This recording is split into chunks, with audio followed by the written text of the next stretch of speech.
got the new gin tent, Paramotor Tent, just arrived, and I thought I'd chuck it up. I have put it up once with my kids. The video was carnage. This is a short person and it's taller than that.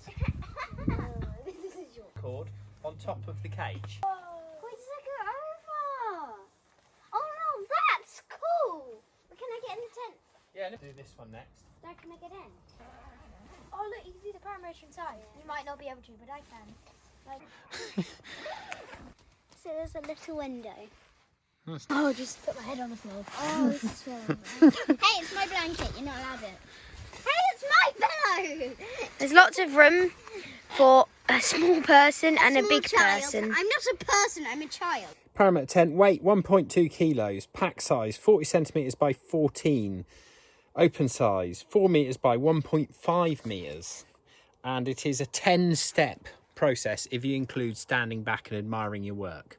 All right, so yeah, bear with. I'll just go and get a paramotor. So here is my mini plane 150 machine. It's got a 140 prop. The cage size is 150. So this tent will take, the maximum is 150 centimetre frame.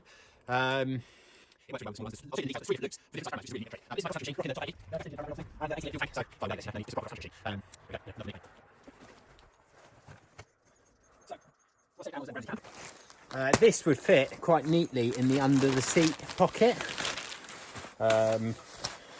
It's the longest bit is the poles inside. So let me show you those, and you can fold the material up however you like. Nice little bag here with pegs in. Comes with two types of pegs.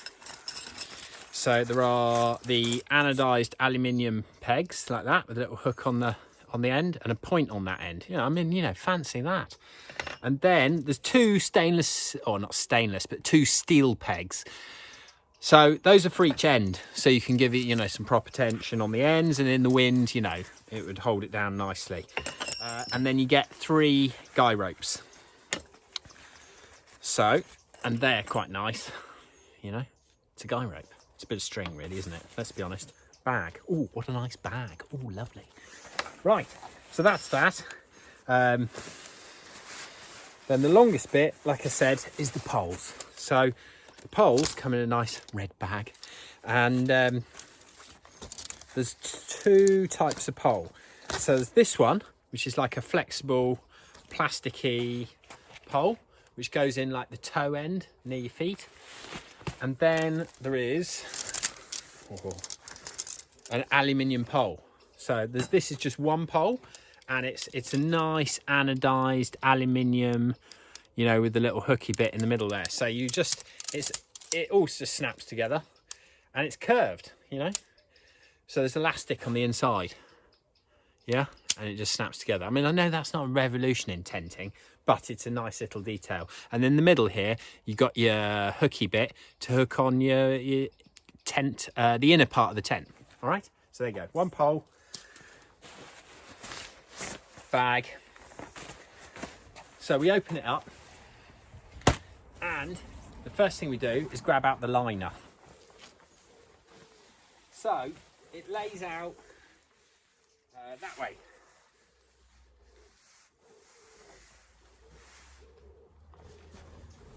And we're going to need a couple of pegs, 4 pegs for that.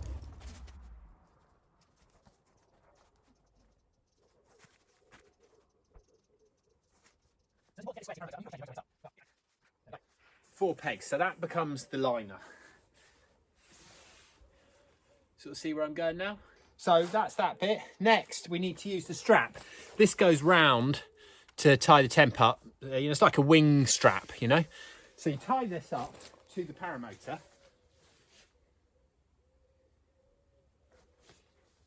With this strap.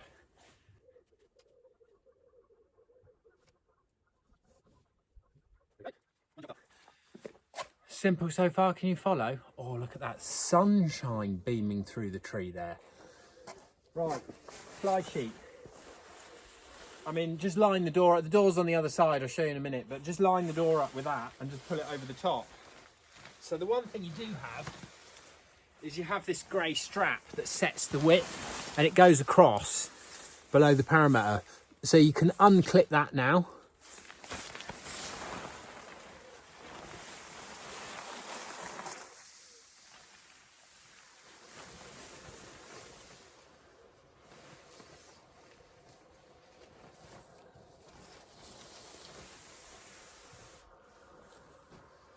This is super easy. This grey bit lines up with the middle of that, and there's a seam there.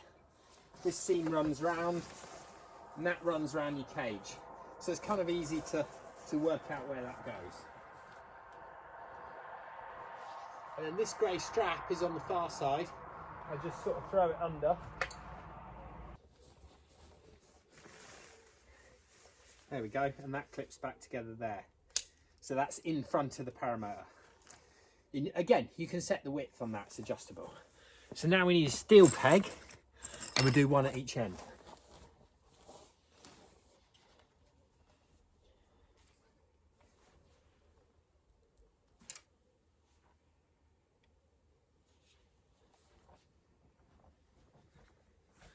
Oh, before we do this end though, we'll chuck in this flexible pole.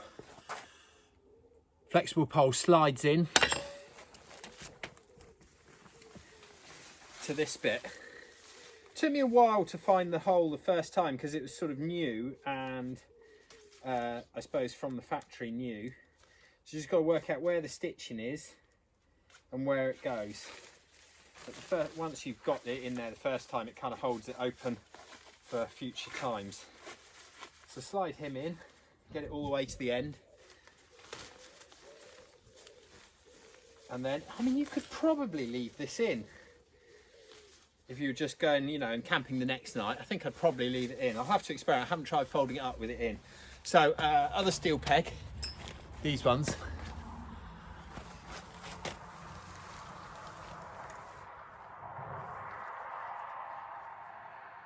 Oh, no, before we do that, we've got to put this in. This holds up the inner. So it locates into the bottom of the inner where the pegs are.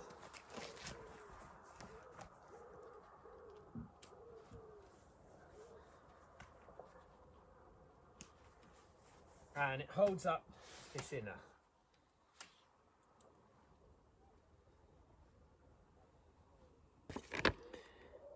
Yeah, one of the guy ropes actually goes to the steel peg. So let's use this one.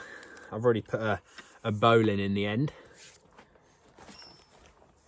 So the bowline hooks on to this part here, which is the inner hook. So it goes through the hoop and then it hooks onto that, which is quite neat. And then we want our steel peg.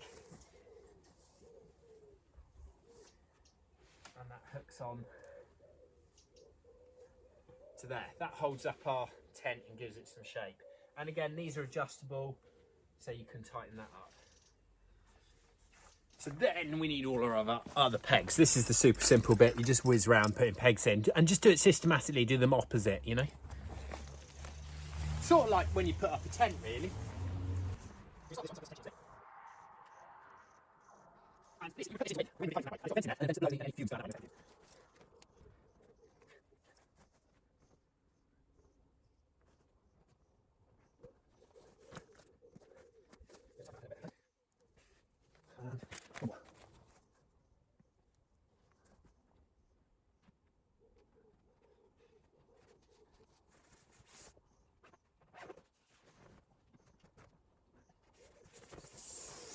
So once you've done it, just check your parameter's all nice and flat. I just moved it a little inch over at the bottom, which seated it right down, just tightening up the pegs. Pulled on it a little bit. There we go. I mean, couldn't be simpler. Guy ropes, pretty obvious. You know, you put one on this end and put one on the other end. Right, let's have a look at some of the features. Let's start with the wind. So we'll start with the end. This would be into wind here. Okay, so at the wind end, you can see here, we've got the vents here, these holes, look a bit like eyes. And we can just pull that post apart. That's where we threaded in the flexible pole. And again, it's just tagged down with a peg at this end here. So then we've got our hoop, main hoop, the aluminium one that clips together. Here we go, Gin logo, door. Come around here, we have a vent. So the idea is you've always got pressure pushing the fuel away from you and putting it, you know, out at this end. There's a little nice little feature there, holds the door, the vent open next to the paramotor. So you want air blowing up from this end through here and out this end, and that keeps any fuel smell going away from you. So let me shut this down a little bit. Here we go. There's the door. Opens all the way up. We can have a look now at the paramotor in there. And that's what I did. I just pulled that just to check it was level. No, just give it a little wiggle. Here's the grey strap I was talking about that sets the tension across the bottom. And you can see that's a 140 centimetre prop on a 150 cage. That fits nicely in there. We've got a triangle window, which is, you know, nice if you want to just look out in the morning, I suppose. There's a roll thing on this door here. You could roll that door up neatly and hold it there. And then you can see the vent at the bottom. So the air blows in that way and out up there. Double zips on everything. Goes up. That actually tucks over the top quite nicely. But again, there is a door, you know, toggle there that you can roll. I'm, you know, what should I say? I'm not sponsored by Gin. You know, I've flown a lot of their gliders. I've flown a lot of other gliders too. So I'm not sponsored by Gin.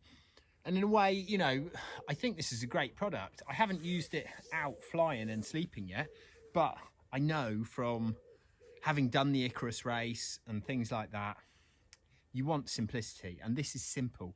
There's nothing to go wrong with it. You know, it's just perfect. You can easily stay in this overnight. You could stay in this if it rained the next day. You could easily stay in here, read your book, you know, and wait for the weather to clear and then fly home the next day. All your stuff's clear. You could put your glider in that piece down here easily. If you had a little stuff sack, you know, like a light stuff sack for the night, again, chuck under your wing bag. Your glider could go in there, or inside here with you. You could use it as a pillow or a sleeping bag. No problem with that. So yeah, I'll zip it up, show you what it's like.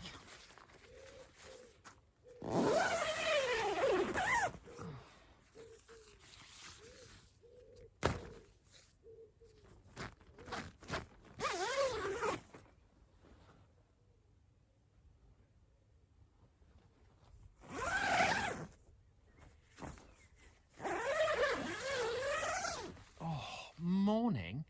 It's cracking. Sunset. Lovely place. I mean, you know, so many of us are so fortunate with where we live and the age we live in. The fact we can put a fan on our back and go and fly. I mean, that's mega. Absolutely mega. So yeah, let's just have a little look round. You can see the 3 different loops here. If you had a different size cage, you got 3 different loops there for putting, you know, different size cage and tuck that underneath. I think they'd all just spread wider.